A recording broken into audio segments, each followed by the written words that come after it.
कुछ सच्चाइयों को हमें स्वीकार करना पड़ेगा। उसके समाधान के लिए मेरे प्रिय परिवारजनों, मैं आज लाल किले से आपकी मदद मांगने आया हूं। मैं लाल किले से आपके आशीर्वाद मांगने आया हूं, क्योंकि पिछले सालों मैंने देश को जो समझा है, देश की आवश्यकताओं को जो मैंने परखा है, और अनुभव के आधार पर मैं कह रहा हूं कि आज गंभीरतापूर्वक उन चीजों को हमें लेना होगा। आजादी के अमृतकाल में 2047 में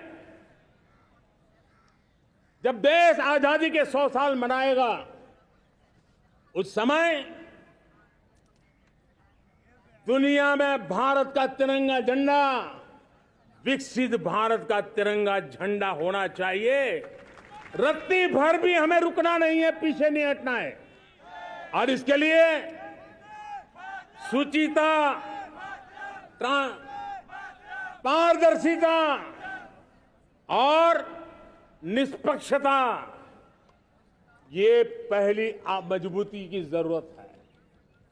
हमें उस मजबूती को जितना ज्यादा खाद पानी दे सकते हैं, संस्थाओं के माध्यम से दे सकते हैं, नागरिक के नाते दे सकते हैं, परिवार के नाते दे सकते हैं, ये हमारा सामूहिक दायित्व होना चाहिए।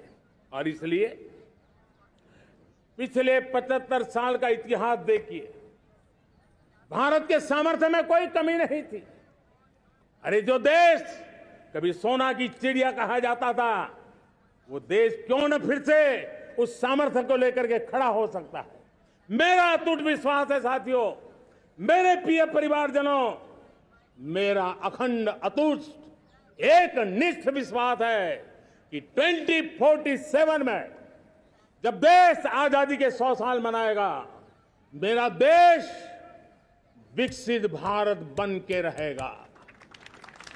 और ये मैं मेरे देश के सामर्थ्य के आधार पर कह रहा हूं, मेरे उपलब्ध संसाधनों के आधार पर कह रहा हूं, और सबसे ज्यादा 30 से कम आयु वाली मेरी युवा शक्ति के भरोसे कह रहा हूं, मेरी माताओं बहनों के सामर्थ्य के भरोसे कह रहा हूं।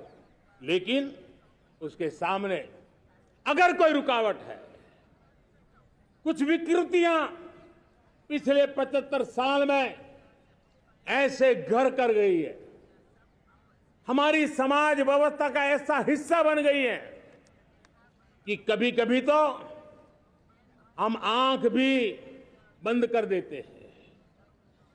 अब आंख बंद करने का समय नहीं है। अगर सपनों को सिद्ध करना है, संकल्प को पार करना है, तो हमें ये आंख मिचौली बंद करके, आंख में आंख मिला करके 3 बुराइयों से लड़ना बहुत समय की मांग है। हमारे देश की सारी समस्याओं की जड़ में भ्रष्टाचार ने दिमक की तरह देश की सारी व्यवस्थाओं को, देश के सामर्थ्य को पूरी तरह नोच लिया है। भ्रष्टाचार से मुक्ति, भ्रष्टाचार के खिलाफ जंग हर इकाई में, हर क्षेत्र में। और मैं देशवासियों, मेरे प्रिय परिवारजनों, ये मोदी के जीवन का कमिटमेंट है, ये मेरे व्यक्तित्व का एक कमिटमेंट है कि मैं भ्रष्टाचार के खिलाफ लड़ाई लड़ता रहूंगा। दूसरा, हमारे देश को नोच लिया है परिवारवाद ने।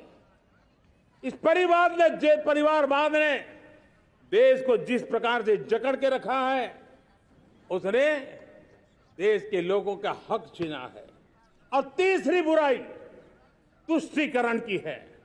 ये तुष्टीकरण में भी देश के मूलभूत चिंतन को, देश के सर्व समावेशक हमारे राष्ट्रीय चरित्र को दाग लगा दिए हैं, तहस नहस कर दिया है इन लोगों ने। और इसलिए मेरे प्यारे देशवासियों, इसलिए मेरे प्यारे परिवारजनों, हमें इन 3 बुराइयों के खिलाफ पूरे सामर्थ्य के साथ लड़ना है। भ्रष्टाचार, परिवारवाद, तुष्टीकरण, ये चुनौतियां हमारे ये ऐसी चीजें पनपी है जो हमारे देश के लोगों का जो आकांक्षा है उसका दमन करती है। हमारे देश के कुछ लोगों के पास जो छोटा मोटा सामर्थ्य है उसका शोषण करती है। ये ऐसी चीजें हैं जो हमारे लोगों की आशा आकांक्षाओं को सवाल या निशान में गाड़ देती है। हमारे गरीब हो, हमारे दलित हो, हमारे पिछड़े हो, हमारे पसमानदा हो, हमारे आदिवासी भाई बहन हो, हमारी माताएं बहनें हो, हमने सबने उनके हकों के लिए इन 3 बुराइयों से मुक्ति पानी है।